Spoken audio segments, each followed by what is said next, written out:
Magandang araw po sa inyong lahat, mga minamahal kong mga kapatid sa Panginoon. Minsan pa, ito po ang inyong lingkod, si Pastor Ruel Camia po, mula po dito sa Winnipeg, Manitoba, Canada, para po sa ating pag-aaral ng Salita ng Diyos ngayong umaga. Welcome po mga kapatid sa Tinig ng Pag-asa. Sa umaga pong ito, araw po ng Lunes, ngayon po ay April 15? April 15. At sa umaga pong ito, ang ating pag-aaral ay pinamagatan pong Why is Prayer a Means of Grace? Ayan, sa Acts chapter 9, 10 to 19, may isang kasaysayan po rito na maganda nating pag-aralan at pagbulay-bulayan para bigyan ng emphasis yung katotohanan na ang panalangin ay paraan ng Diyos ng paggagawad pa rin ng kanyang biyaya. So, atin po munang basahin ang mga talata. Ano po? Samahan po ninyo ako. Acts chapter 9, 10 to 19. Sabi po, In Damascus, there was a disciple named Ananias.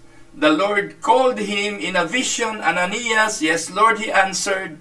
The Lord told him, Go to the house of Judas on Straight Street and ask for a man from Tarsus named Saul, for he is praying. In a vision, he has seen a man named Ananias come and place his hands on him to restore his sight. Lord, Ananias answered, I have heard many reports about this man and all the harm he has done to your holy people in Jerusalem. And he has come here with authority from the chief priest to arrest all who call on your name. But the Lord said to Ananias, Go. This man is my chosen instrument to proclaim my name to the Gentiles and their kings and to the people of Israel. I will show him how much he must suffer for my name. Then Ananias went to the house and entered it. Placing his hands on Saul, he said, Brother Saul, the Lord Jesus, who appeared to you on the road as you were coming here, has sent me so that you may see again and be filled with the Holy Spirit.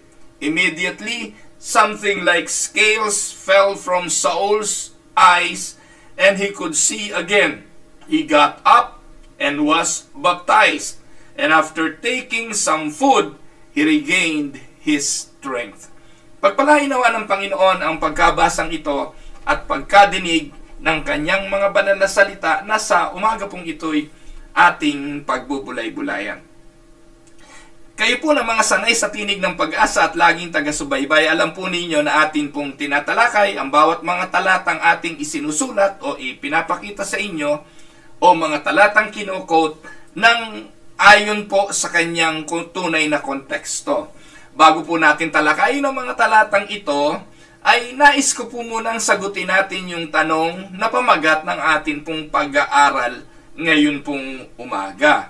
Bakit po tayo naniniwala na ang prayer ay means of grace? Kasi po sa Reformed side ng fence o dun sa naniniwala po sa Reformed Doctrine and Theology, nasa religious side, yung paano ko ba ipapaliwanag to? Kasi po ako po naniniwala na when it comes to soteriology, sa Doctrine of Salvation at sa mga theology ng Reform, naniniwala po ako doon. Pero ito pong doktrinang ito na itinuro ni John Calvin ay inadapt ng maraming mga sekta at relihiyon established ngayon. Yung pong Reformed side as religion or organization right now, they believe that there are only two means of grace, at ito po yung the word at saka yung sacraments. Yun po yung tinatalakay natin dito sa Theological Forum ng Tinig ng Pag-asa. At yun po yung naituro na natin sa pamamagitan po ng ating mga manggagawa sa Pilipinas for the last couple of weeks, every Tuesday. Ngayon, ako po kasi hindi ko pwedeng hindi ituturo ito kasi hindi naman po kami purong-purong Reformed. Lagi ko po itong binibigyan ng emphasis. Ang aming saligang batas ay galing sa Presbyteriano. Ibig sabihin, we are more leaned on the Presbyterian side of doctrine. Kaya, importante na yung mga tagapakinig ko ay maunawaan na naniniwala kami na ang prayer, ang pananalangin, ay also a means where God can, show His grace to us. It is also considered as a means of grace. Kaya, hindi po kami tutol doon. Talaga po naman na ang word, ang sacraments, which is yung baptism and communion, ito po yung mga means of grace. Pinadadaloy po ng Diyos ang kanyang biyaya sa pamamagitan ng mga ito. Pero, naniniwala rin tayo na ang panalangin ay isa sa paraan na pinadadaluyan ng Diyos ng kanyang biyaya. I don't know kung naniniwala kayo doon. Kasi ako personally, kaya ako nananalangin eh. Kaya nga ako patuloy na nagtitika sa pananalangin. Dahil po, sa paniniwala na pinapadaloy ng Diyos ang kanyang biyaya through prayers. Mamaya po, lubusan natin itong maiintindihan. Alam niyo po mga kapatid, napakahalagang bagay ito kasi una, ang mga apostol, ito yung kanilang pangunahing emphasis sa ministeryo nila eh. The emphasis of the word and of prayer during the first scandal or the first problem that they encountered as a church sa Book of Acts, na kung saan yung mga tao namumroblema kung sino makauna sa pagkain. They have an issue during communion, no? They have issues on eating. Kasi po nung araw yung communion tunay na kain eh. At may problema sila sa pagsasaayos, pamamahala ng communion ng mga tao, no? Kasi naging communal yung eating nila eh. So dahil po doon, ang sabi ng mga tao, may problema na tayo. May nag-uuna-unahan sa pagkain, yung iba busog, yung iba gutom, at yung iba ay hindi nakakakain pa.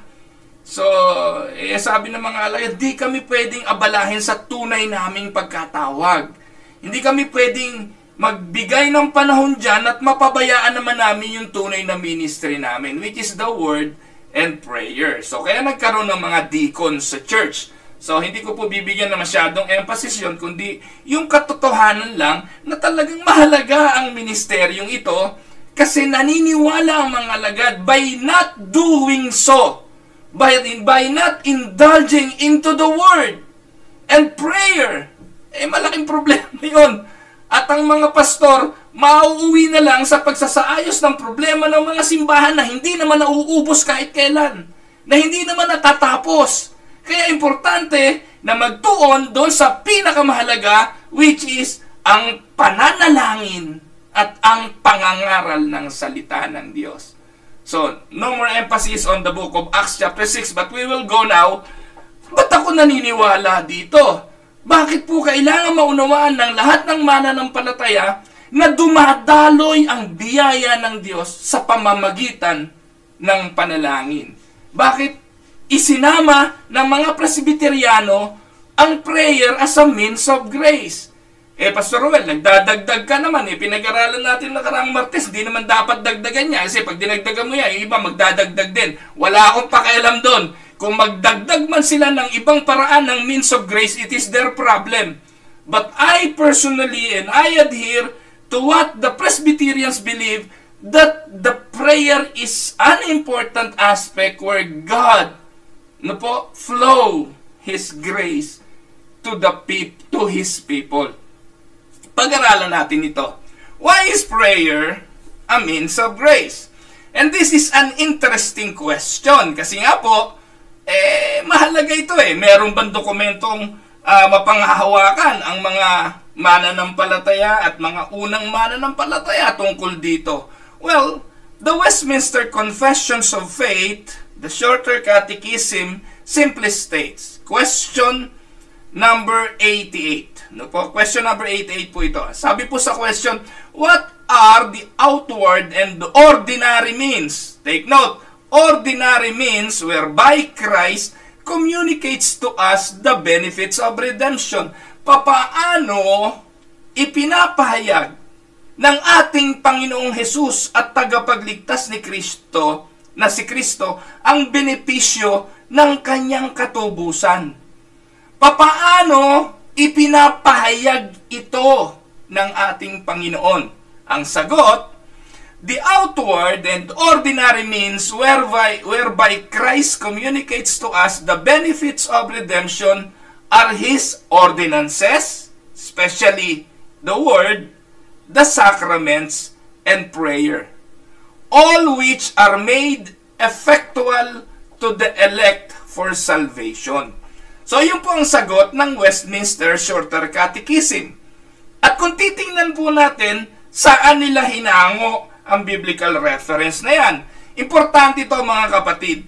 Ang mga confessions, ang mga katekismo, hindi po yan nilikha lang ng tao dahil po iyan ay naisipan lang nilang likhain. Yan po ay hinango saan? Sa banal na kasulatan. Lahat po yan, Belgic Confession, Heidelberg Catechism, Westminster, yan po ay meron pong basihan sa banal na kasulatan or else walang silbing mga dokumento yan. Kaya importanteng makita natin, hindi nilikha lang ng tao ang mga confessions na ito, kundi ito'y hinango nila sa mga isinulat ng mga apostol. Tingnan po natin ang simulain ng unang simbahan in the books of Acts chapter 2, 41-42. Ang sabi po dyan, so those who received His word, look at that, those who received His word, the word has the power, right? The word has the power to convert. It is the word of God, ang bumuhay sa patay. Sinabi po ni ng Panginoon, tumayo ka Lazaro, at si Lazaro ay nabuhay. At itong mga naligtas na ito, na binuhay sa pamamagitan ng salita ng Diyos, sila'y nabautismuhan. At itong mga nabautismuhan, naidagdag sa iglesia. Adopted to the kingdom. They became children of God. Simple arithmetic yan, simple explanation yan, ng pagiging mananampalataya. At sa pamamagitan nga daw noon, ay nakita natin 3,000 souls sa pangangaral ni Peter ang naidagdag sa iglesia. Anong sumunod na ginawa? Anong sumunod na nangyari? And they devoted themselves. Ito pong mananampalatayang ito, they devoted themselves saan? To the teaching and fellowship, to the breaking of bread and prayers. Diyan lang po, makikita po natin na meron na pong insinuation ng mga pangunahing gawain ng mga alagad, ng mga mananampalataya patapos silang maidagdag sa iglesia. At ito po ay ang i-devote ang kanilang mga sarili saan? Sa mga aral, the word, teaching of the word, fellowship. Fellowship involves communion, breaking of bread, no? And ano pa? Prayers. So, andyan po yung tatlo, no po? The word, the sacraments, baptism, and ano pa? Prayer. So, kaya makikita po natin, ang tanong, bakit? Bakit prayer is considered is considered to be a means of grace? To give the answer to this question, we must understand what is meant by the means of grace. Importante ito, natalakay na po ito ni Pastor J.I. Ano po ba ang kahulugan o how can we define the means of grace? Balikan lang po natin saglit, baka nakalimutan ng iba. So, sabi po, theologians define the media gratia or means of grace as the channels by which God works His grace into our hearts. Ulitin ka mga kapatid. It is the channel by which God works. Who do the working? It is God.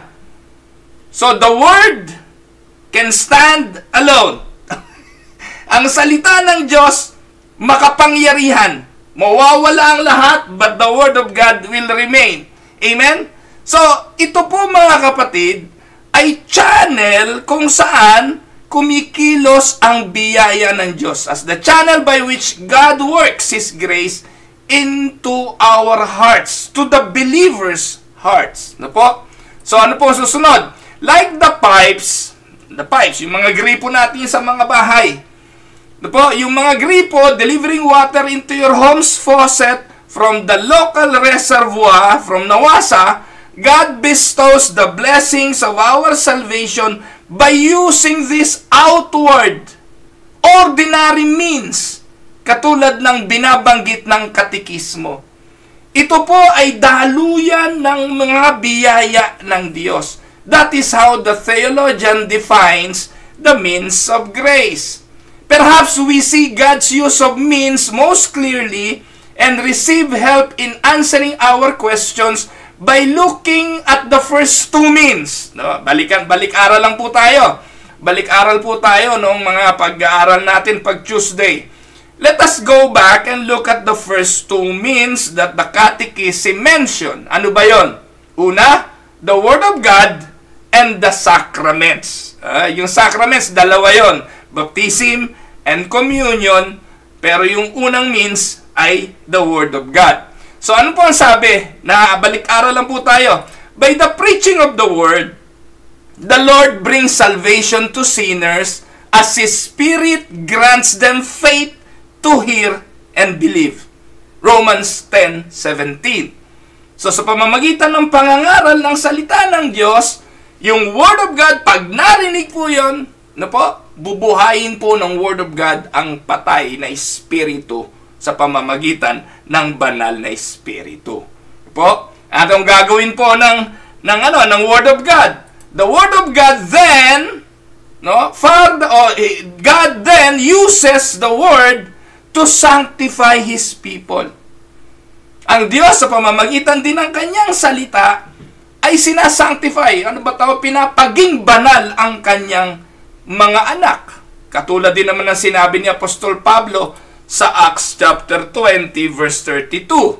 Sabi po ni Paul dyan, "And now I commend you to God and to the word of His grace." Look at that. The word of His grace, which is able to build you up and to give you the inheritance among all those who are sanctified. So it is the Word of God that sanctifies us. Hindi po tayo sa pamamagitan ng ating mga sarili, di natin kaya yon. Hindi natin kayang magpakabanal. It is through the Word of God and through His grace of the Word of God that we are sanctified. Yan po ang sabi. So likewise, yung pong dalawa, yun pong baptism and communion or the sacrament, the sacrament of baptism and the Lord's Supper are instruments that the Lord uses to bring fully the benefits of salvation to His people. Malinaw po yan. Clearly, we are not speaking of receiving salvation via participating in the works of sacraments katulad ng paniniwala ng Roman Catholic. Napag-aralan na po natin yan. Sa turo po kasi ng Roman Catholic, yung mga sakramento kapag ginawa mo, yan ang magiging kaligtasan mo. Hindi ganun ang ating pagkaunawa dyan.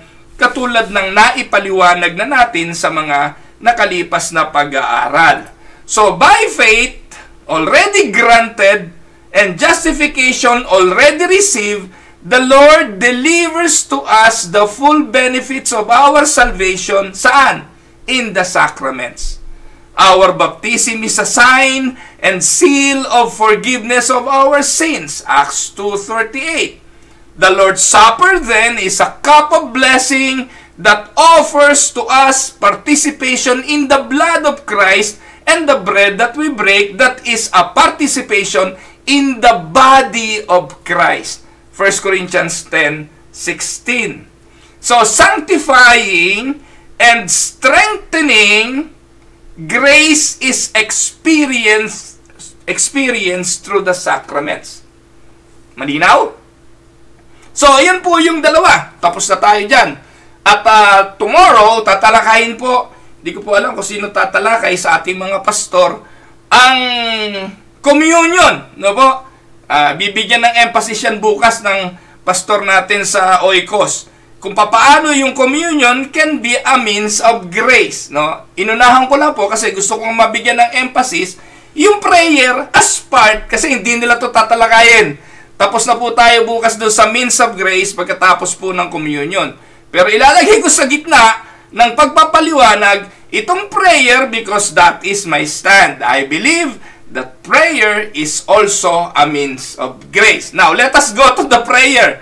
Coming then to prayer, we similarly see in the scripture that it is a channel through which our Father in heaven blesses us. Take note, gusto ko na disclaimer. Wala po tayong pakikipag-away sa mga reformed pastors, no po, tungkol sa bagay na ito. Marahil they have their own stand why they did not include prayer as a means of grace. Hindi ko po alam, pero I believe sa mga manifesto ni John Calvin, he also considered prayer as a means of grace. Kaya yung mga Calvinists, they also believe that prayer is part of the means of grace. So, hindi po natin yun pakikipagtalo, kundi ito lang po yung stand ko, and me as a bishop of our church here in Canada need to give reiteration that church here in Canada believe that prayer is also a means of grace. Just explaining. Ano po? So, pagdating sa prayer, we similarly see in the scripture that it is a channel through which our Father in heaven blesses us. Like the sacraments, prayer itself is dependent upon the Word of God. Do not forget that. Katulad po ng baptism, ng sacraments, they are all dependent in the Word of God. Kaya nga, binanggit ko na kanina, at maipaliwanag na rin naman ito ng ating mga pastor every Tuesday, na yung Word of God can stand alone. No? They don't need anything because that is the Word of God. It is the power of God, His words. No? Kaya yung prayer man, it is also dependent on the Word of God. Katulad po ng sinasabi ng salmista. Ano po ang sabi ng salmista? Psalm 86 verse 8. Listen to this. Sabi po ng salmista, "Give ear, O Lord, to my prayer. Listen to my plea for grace." The psalmist is asking for a grace. The psalmist were asking for the grace of God. And the means in order to get the grace, in order for the grace to be granted, ang alam ng salmista is through prayer. Prayer can be a channel for the grace of God. And this simple yet profound heart cry shows the psalmist, which like the catechism answer above, assuming that prayer is a means of seeking grace. I don't know how you seek grace, but many people in the scripture, the Apostle Paul, even those early believers in the church believe that God answers prayers, and the means na ichina-channel ng Diyos yung grace na yon, biyayang yon, ay sa pamamagitan ng pananalangin. Yet to return to our question, why is prayer a means of grace? As Christians, we are confidently drawn near to the throne of grace where Christ, our sympathetic high priest, is seated, knowing as we pray to Him that He will grant us grace in time of need. Lilinawin ko to, mga kapatid. Huwag natin ipagkamali. Hindi tayo mga Pentecostal na kaya lang nagpe-pray dahil sa petition at kahingian. Hindi po, mamaya I'm going to give emphasis on this. Itatawid ko lang po muna itong bagay na ito. No po? Bilang mga Kristiyano, confident tayo na kapag tumawag tayo sa Diyos, kapag nanalangin tayo sa Diyos, meron tayong high priest. Ito po yung office ni Jesus We recognize the office of Jesus as a king, as an intercessor, as Lord, di po ba? So, ito po yung isa sa pinangahawakan natin na meron tayong tagapamagitan sa Ama. Na knowing as we pray to Him, He will grant us grace in time of need. Take note, He will grant us grace. Hindi ko po sinabing He will always answer the desire of our heart. Katulad ng mga pangako ng iba. Hindi ganon. When we pray, we ask for the glory of God. When we pray, we ask for the will of God. The will of God doesn't always granting the desires of your heart. But through prayer, God changes you. Ito ba ngayon bibigyan ko na ng emphasis. Pag nanalangin ng tunay na Kristiyano, yung tunay na Kristiyano, hindi man niya tanggapin yung bagay na hinihingi niya, yung petisyon niya, pero babaguhin ng Diyos ang puso niya. Iyon ay biyaya. Amen? At saan po nauunawaan yun ng isang tunay na Kristiyano? Kapag dumulog siya sa Diyos sa panalangin. Take note, uulitin ko, and I would like to give emphasis. Hindi po nangangahulugan na kapag nagdasal ka, lahat ng gusto mo bibigay sa iyo ng Diyos. Tanong, pag hindi ibinigay, hindi na ba dumalo yung biyaya sa iyo? Sa Pentecostal lang yun, kasi ganun lagi ang teaching eh. Hindi ho ganun.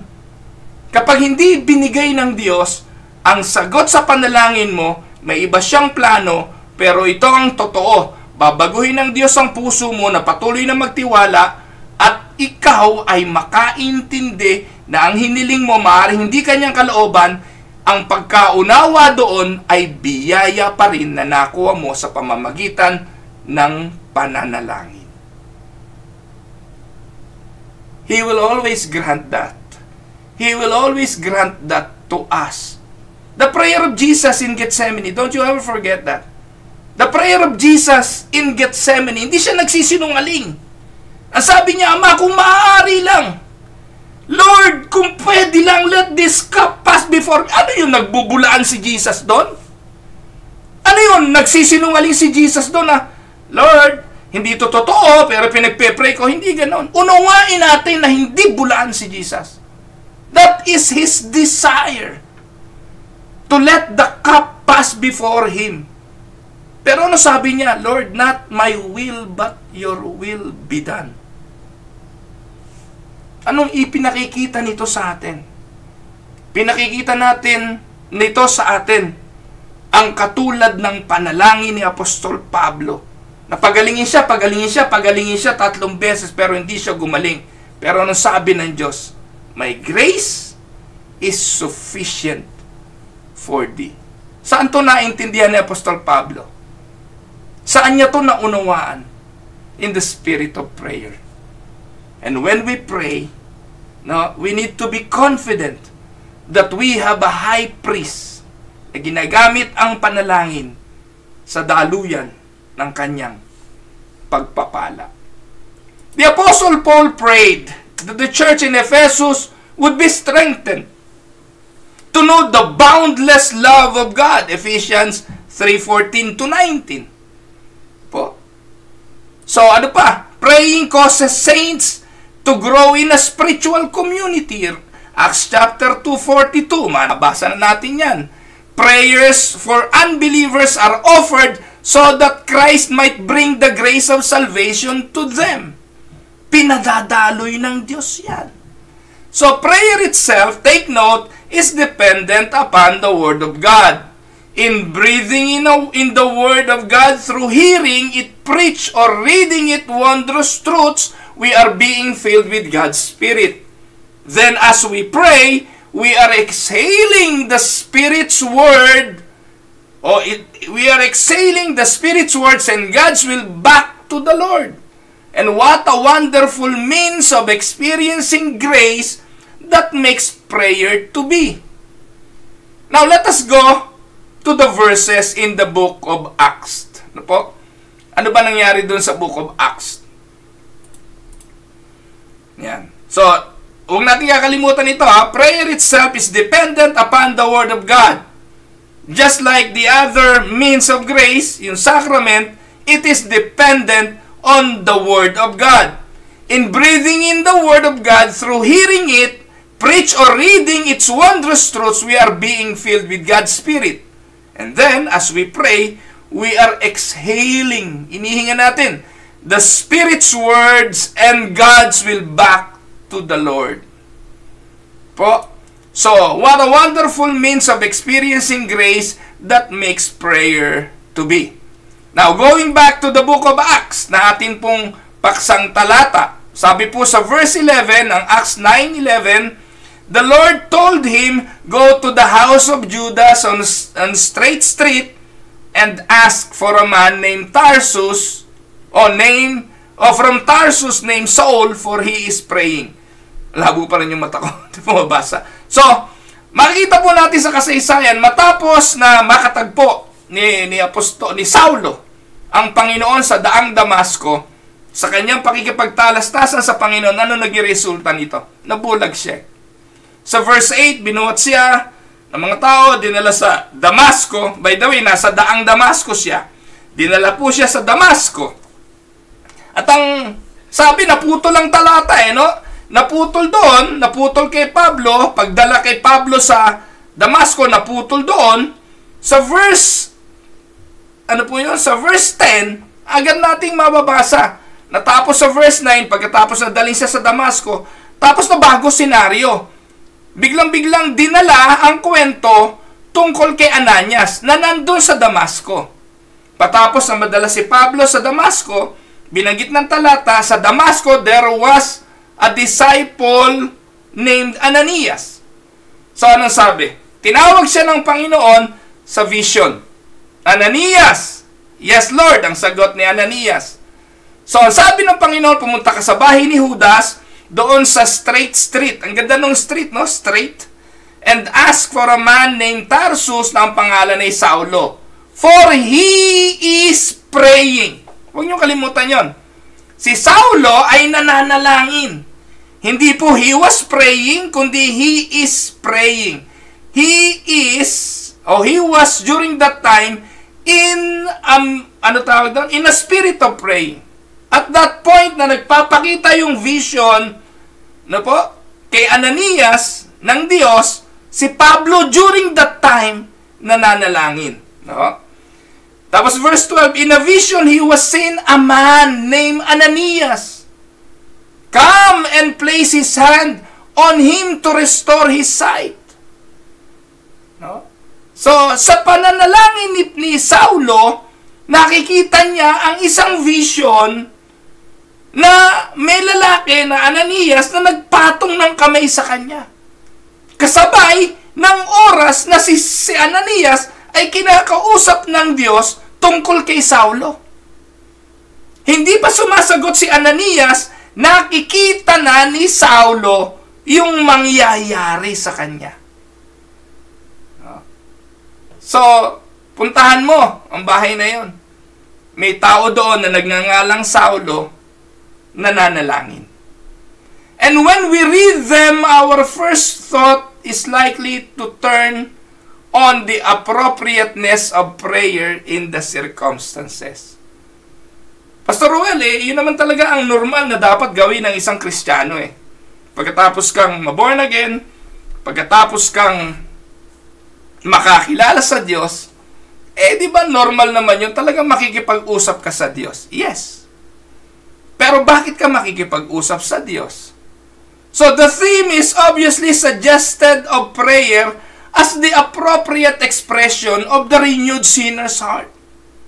Yun po yung appropriate reaction. Ang dalangin at pakikipag-usap sa Diyos ang unang manifestasyon ng ikaw ay tunay na anak ng Diyos. Diba? Sabi, we call Him Abba Father when we became sons or daughters of God. Pero nais ko pong pagtuunan ng pansin dito, hindi lang yung normal na regular na, na attitude ng isang Kristiyano na makipag-usap sa Ama, kundi pagtuunan ng pansin sa pamamagitan ng mga talatang ito, ang katotohanan na ang panalangin ay pwedeng maging daluyan ng biyaya ng Diyos para iparanas sa kanyang mga anak. Prayer as a means of grace.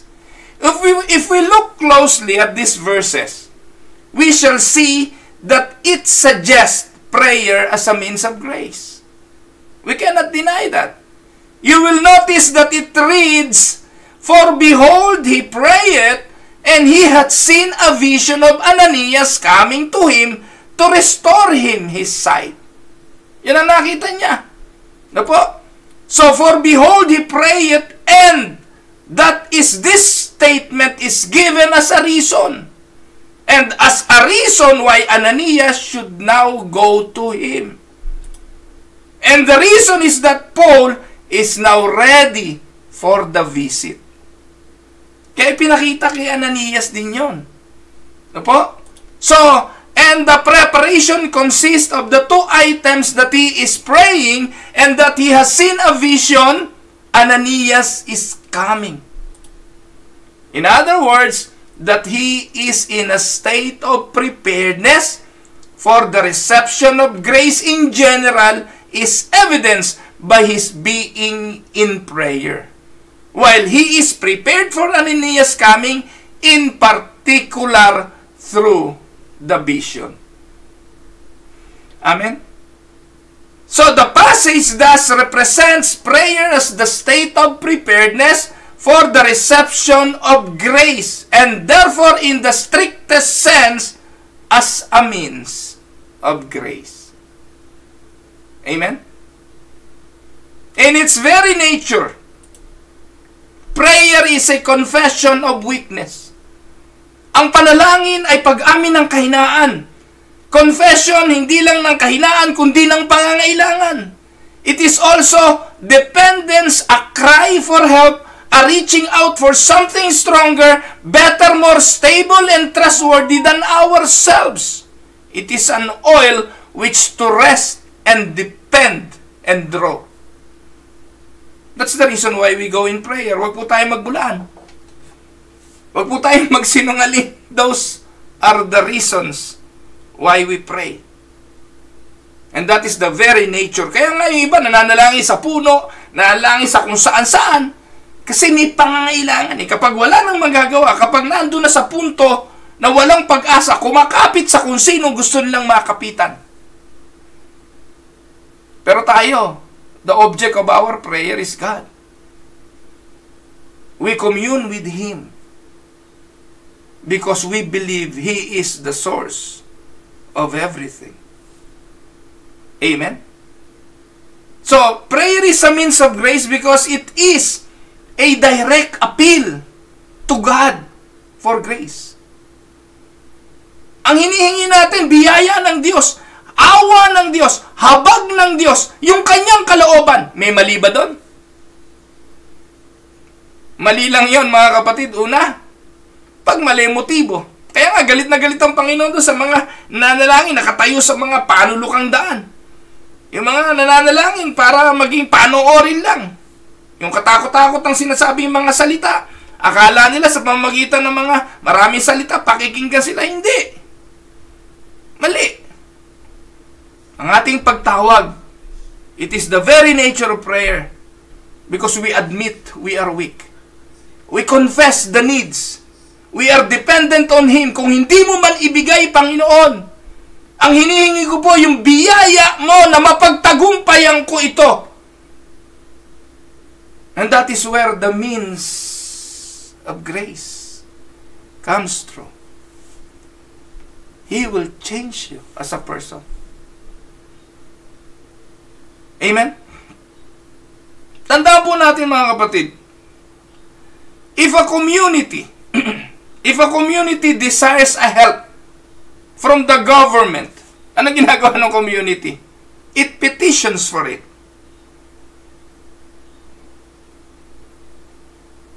Halimbawa, nagtatrabaho ka sa kumpanya, gusto mo ng increase, ano gagawin mo? Hihiling ka ng increase. Lahat ba ng increase mo na ibibigay sa'yo na gusto mo? Hindi. Hindi ka pa rin umaalis, nandun ka pa rin. Ngayon, pag ang attitude mo, dahil hindi ka binigyan ng increase, ay masama, o kumbaga yung attitude mo ayaw naman ako increasean, magtatamad-tamaran na lang ako, may problema ka bilang manggagawa. At ganito, may problema maraming Kristiyano. Dahil hindi na ibibigay yung mga gusto nila, hindi nababago yung kanilang mga puso because their desire for prayer and petition is only asking what they want. Hindi ganun Kaya nagiging means of grace ang prayer. Hindi lang dahil binibigay ang panalangin mo, kundi binabago nito ang puso mo. Tandaan po natin, it is the Word of God that sanctifies us. And if prayer will sanctify us, that is a grace from God, it is also by the help of the Word of God. Nauunawaan lang po natin yon sa pamamagitan ng pakikipag-ugnayan natin sa Diyos. Kung hindi mo man maintindihan ngayon, later mo na iintindihan. Bakit? Kaya pala hindi binigay sa akin ni Lord yun. Kaya hindi pala niya pinahintulutan yun. Kasi ito ang plano niya. O hindi ba grace yun? Saan mo yun naunawaan? Kasi idinulog mo yun sa Diyos sa prayer. Di nga lang nangyari. Pero later on, you realize why it did not happen according to your plan. According to your plan. Amen? So the means above all others by which we are to obtain God's blessing is naturally and properly to petition for it. It is true that all prayer is not petitions. Tandaan niyo po yun. Hindi lahat ng panalangin, lagi na lang paghingi. Sabi nga ni Pablo kay Timoteo, I urge then first of all that petitions, prayers, intercession, thanksgiving be made for all people. Bakit tayo inutusang manalangin ng intercession? Intercessory prayer is praying for somebody, not your needs but the need of somebody. Praying for the health of somebody. Praying for the safety of somebody. Why do we need to pray intercessory prayer? Para daluyan ng Diyos ng kanyang biyaya yung ipinapanalangin natin. Amen? Ganun po yun. Ngayon, kung hindi ka naniniwala, huwag ka na manalangin na intercessory prayer. Hindi naman pala dadalo yung biyaya ng Diyos doon. But that is the reason why we considered praying as a means of grace. That is how God works. At ipinakita to sa atin ng banal na kasulatan. Ipinakita to sa atin ng scripture. Ganun po kumilos ang Diyos. Di po? So, sa pamanalangin, inihanda tayo ng Diyos sa mga pangyayari ayon sa biyaya ng dalangin. At iyon ang biyaya ng pananalangin. Yung maunawaan natin at maihanda tayo ng Diyos. Tandaan po ninyo, while Paul was praying, inihanda ng Diyos yung puso niya sa pagdating ni Ananias At si Ananias na kinausap ng Diyos, sa pakikipag-usap niya sa Diyos, inihanda rin siya ng Diyos. Ayaw niya nga puntahan si Pablo Lord, balitang-balita naman yan, mamamatay Kristiyano yan, papupuntahin mo ako doon. Pero pinadaloy na ng Diyos yung biyaya niya kay Pablo through his prayer. Ngayon, ang tanong, lahat ba ng prayer niya si Pablo dinaluyan ng biyaya? Yes! Lahat ba ng prayer niya sinagot? No! Ibig sabihin, lahat ba ng prayer niya sinagot according to his desires? No! Pero lagi, pinadaloy ng Diyos ang biyaya niya sa panalangin ni Pablo. Tingnan natin ang 2 Corinthians 12, 7-9. Sabi ni Pablo, because of these surpassingly great revelations, therefore, in order to keep me from becoming conceited, linaw, ayan na yung purpose para wag siyang maging mayabang, I was given a thorn in the flesh, a messenger of Satan to torment me. Verse 8, 3 times I pleaded with the Lord to take it away from me. 3 times. Hindi ko po alam gaano kadalas yung 3 times. Pwedeng magkakaibang buwan, magkakaibang taon, pwedeng magkakaibang petsa, pwedeng magkakasabay na, magkakaibang araw. Hindi ko po alam. Pero sabi ni Pablo, 3 times I pleaded with the Lord to take it away from me. Tanong, dahil hindi dininig ang panalangin ni Pablo, dumaloy ba ang biyaya ng Diyos sa kanya sa prayer? Yes. When? Verse 8, verse 9. But he said to me, look at this, my grace is sufficient for you, for my power is made perfect in weakness. Therefore, I will boast all the more gladly about my weaknesses, so that Christ's power may rest on me. Saan to naintindihan ni Pablo? Saan niya naunawaan ang teolohiyang ito? Na yung palang kahinaan pwedeng maging kalakasan. Pwede palang daluyan ng biyaya ng Diyos. Kailan niya to naunawaan at saan niya to naunawaan? Naunawaan niya ito sa diwa ng panalangin doon ito ipinahayag ng Diyos. He said to me, "My grace is sufficient for you." Amen? Our Savior, the Lord Jesus, tells us of those who love to pray in the street corners and in the synagogue to be seen by men. Ang sabi ng Panginoon, tinanggap na nila ang kanilang gantimpala sapagkat ang kanilang panalangin, ang purpose nila ng prayer is to be seen of men. And they are seen of men already, tinanggap na nila ang kanilang gantimpala. What can they ask more? They already receive their rewards because their heart's desire is to be seen by men. Sabi ng Panginoon, when you pray, we are actually in enjoyment of communion with God. Go to your room, close it. Talk to your Father who are in heaven. And it's not communion with anybody but God.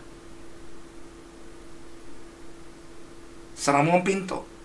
Dumalangin ka sa Ama sa lihim. At ang Ama na nakakaalam sa lihim ang magbibigay sa iyo ng tugon sa iyong panalangin. Amen? Ito ang dahilan kung bakit ang paniniwala natin, ang pananalangin ay paraan ng Diyos ng daluyan ng kanyang mga biyaya. Kaya, pray without ceasing. Huwag kayong titigil. Manalangin kayong walang patid. Dahil ang biyaya ng Diyos ay wala namang patid sa kanyang mga anak. Patuloy siyang nagkakaloob nito at patuloy niyang ipagkakaloob ito para in order to sustain us sa pamumuhay sa mundong ito. Amen? So ito po ang inyong lingkod, si Pastor Ruel Camia po, mula po dito sa Winnipeg, Manitoba, para po sa ating pag-aaral ng salita ng Diyos dito po sa Tinig ng Pag-asa. Bukas po, tatalakayin po natin dito po sa TNV Forum naman, yon pong communion as a means of grace. God bless everyone at babati po ako.